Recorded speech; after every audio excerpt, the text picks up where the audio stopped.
The greatest cartographical mystery. Part 1. The map doesn't match the story.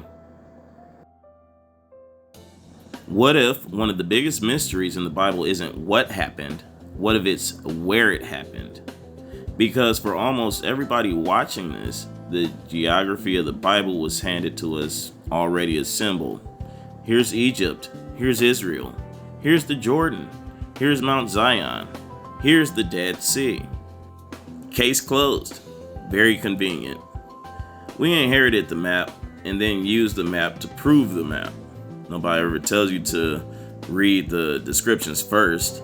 Close the atlas and ask one simple question. If I didn't already know where these places were supposed to be, where would I put them?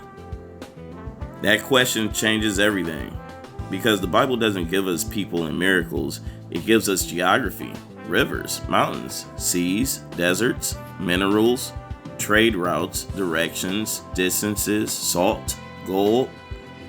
And when you start comparing those descriptions to the physical world instead of automatically accepting the labels printed underneath them, America starts doing something strange. It starts raising its hand. Let's start with water. Genesis describes Eden in connection with the river system that separates into major rivers. Elsewhere, Scripture repeatedly uses enormous river systems as geographic boundaries. Isaiah even describes a great river being divided into 7 streams. Now look at North America. The Mississippi River system drains an enormous portion of the continent. The Missouri, Ohio, Arkansas, Red, Tennessee, and other systems feed into this massive central water network before everything heads towards the Gulf. And when you reach the lower Mississippi, you're dealing with the landscape that historically divided, shifted, branched, flooded, and rebuilt itself over and over again. That doesn't automatically make the Mississippi a biblical river, but if your ancient text says enormous river, major continental importance, branching waterways, fertile floodplain, and your modern map gives you the Mississippi system, I'm at least putting a yellow sticky note on it. Because apparently asking questions is still free, for now. Then comes the Nile comparison. We're taught to associate ancient Egypt automatically with northeastern Africa, and obviously the Nile is physically there. But here's what becomes interesting when people compare the Nile and Mississippi valleys. Both created huge agricultural civilizations around predictable water systems. Both pronounced enormous floodplains. Both became transportation highways. Both supported cities built around river commerce. And Americans themselves noticed the resemblance. We literally named a major Mississippi River city Memphis. Then, farther north, near the Mississippi and Ohio rivers, you've got Cairo, Illinois. Southern Illinois even acquired the nickname Little Egypt. Now, those American names were applied later. That's important. I'm not going to stand here and tell you somebody dug up a 3,000-year-old road sign saying, "Welcome to Memphis, next exit, Pyramid." But I am asking something different. Why did people looking at this landscape keep reaching for Egyptian geography to describe it? Because sometimes a coincidence isn't evidence. But a collection of coincidences become a reason to keep looking. Now let's go west. Utah. And Utah is where this gets ridiculous. Because once you get there, somebody apparently turned the Bible's location settings up to 11. There's a Jordan River. That Jordan River travels through a valley and empties into the Great Salt Lake, a fresh water system flowing toward an enormous inland salt body. Now, compare that general structure to the Jordan River and the Dead Sea system traditionally identified in the Middle East. Fresh water, Jordan. Salt Lake, desert terrain, mountains, and then Utah says, "Oh, we're not finished. There's Mount Nebo, there's Moab, there's Nephi." And suddenly you're looking at a Western American landscape covered in biblical names. Now here's where the investigation has to be smarter than a meme. Those names were largely given by later settlers who already knew the Bible. So Moab being called Moab isn't proof that ancient Moab was in Utah. Mount Nebo was being called Nebo isn't proof Moses was out there wearing hiking boots. That's not evidence, that's naming. But here's the part I don't want you to miss. The settlers chose those names because the physical geography reminded them of biblical geography. That's the eyebrow raiser. They didn't name downtown Manhattan Dead Sea. They looked at Utah's arid basins, mountains, saltwater, and river valleys and said essentially, this looks biblical. That's different. And then there's the Great Salt Lake itself. That's a terminal saline lake. Water flows in. There is no normal river carrying that water back to an ocean. The water evaporates, salt remains. Sound familiar? The Dead Sea works on the same broad principle, and both landscapes sit inside dramatic arid mountain environments. Again, same place, not proven. Comparable geography? Absolutely. Now, let's talk about mountains. The biblical texts repeatedly describe mountains as major landmarks. Moses looks from Mount Nebo. Sacred mountains dominate the landscape. Prophets climb mountains. Boundaries are described with mountains. Some later ancient Jewish texts go even further, describing enormous mountains, extraordinary stones, deep valleys, and river systems. But when you look at some of the locations traditionally identified with major biblical mountains, what modern Americans imagine when they hear mountain doesn't always match what they're expecting.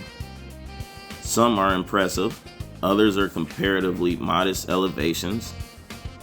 Now travel through Utah, Colorado, Wyoming, Montana, California. The American West doesn't politely suggest mountains. It throws mountains at you like it's trying to make a point. The Rockies stretch for thousands of miles. The Wasatch Front rises dramatically beside Utah's population corridor. The Sierra Nevada forms one of the greatest mountain barriers on Earth.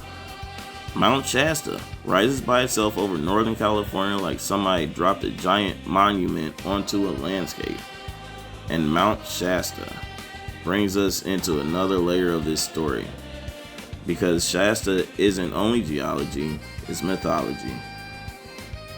For more than a century, people have told stories about hidden civilizations being underground, Lemuria, secret chambers, unusual lights, and sacred knowledge connected with that mountain. Does that prove any of these stories? No. But here's what interests me. Humans keep attaching hidden world stories to specific mountains, and ancient religious texts do exactly the same thing. Mountains become boundaries between ordinary reality and forbidden knowledge, heaven and earth, visible and hidden, human and divine. Which brings us into something the Bible mentions repeatedly. Treasure. Gold, silver, precious stones, Ophir. Now Ophir might be the greatest missing location in the entire Bible. Solomon's ships travel there. They return with enormous quantities of gold. Ophir becomes so famous for high quality gold that name basically functions like an ancient luxury label. You've got regular gold, and then you've got Ophir gold. Biblical Gucci. And nobody can tell us where Ophir was. Arabia? Africa? India? Somewhere further east? The theories have been debated for centuries, and then something fascinating happens. Europeans reach the Americas. They find enormous quantities of gold. And Christopher Columbus himself begins wondering whether the New World could be connected to Ophir. Think about that. An American Ophir idea isn't something somebody invented after watching 3 TikToks and drinking a Celsius. People were asking this question during the age of exploration because Columbus thought he had reached lands connected to Asia and biblical geography. Now, was Columbus right? Maybe not. The man was famously confused about where he was. That is, historically speaking. Kind of his brand. But his speculation matters because it proves something. The Americas entered the biblical geography debate almost immediately after Europeans encountered them. And Ophir isn't the only mystery. Genesis talks about a land associated with gold and precious materials. Ancient texts speak repeatedly about territories defined by rivers, mountains, seas, and resources. Now look at the Americas. Gold in California. Gold and silver throughout American West. Copper around the Great Lakes. Precious stones. Huge mineral formations. Vast river valleys. Salt basins. Massive mountains. Continental scale waterways. If you were reading an ancient description without being shown a modern political map first, what would you look for? That's the experiment. Forget the names. Forget what somebody told you Israel is supposed to look like. Forget what somebody told you Egypt is supposed to look like. Take the description, build a checklist, then search the planet. That's how you investigate this. Because if America doesn't fit, fine. Eliminate it. But if it keeps fitting, we have another question. Why did nobody encourage us to compare? And that question becomes much more serious when you realize that the Bible most people own isn't even the entire collection of ancient writings connected to these traditions. There are books that disappeared from most Western Bibles, books preserved elsewhere, books maintained for centuries in Ethiopia, books describing lost tribes, unknown lands, 7 mountains, 7 great rivers, hidden knowledge, and journeys to places beyond the world familiar to the writer. Then, in the 20th century, physical copies of some of these ancient traditions began emerging from caves near the Dead Sea. And the year the Dead Sea Scrolls were discovered, 1947. Now hold that number, because 1947 is about to become very crowded. Ancient manuscripts. The political process that leads directly into the creation of the modern state of Israel. The explosion of the modern UFO era. Roswell. Kenneth Arnold. Intelligence agencies reorganizing. The National Security Act. CIA. A world emerging from the Second World War and reorganizing itself almost overnight. Coincidence? Maybe. But if we're investigating history, 1947 deserves its own evidence board, because sometimes history whispers. And sometimes history walks into the room carrying 12 folders and says, you might want to look at this. And that's exactly what we're going to do. Because once we open the books that didn't make it into the Western Bibles, the map gets even stranger.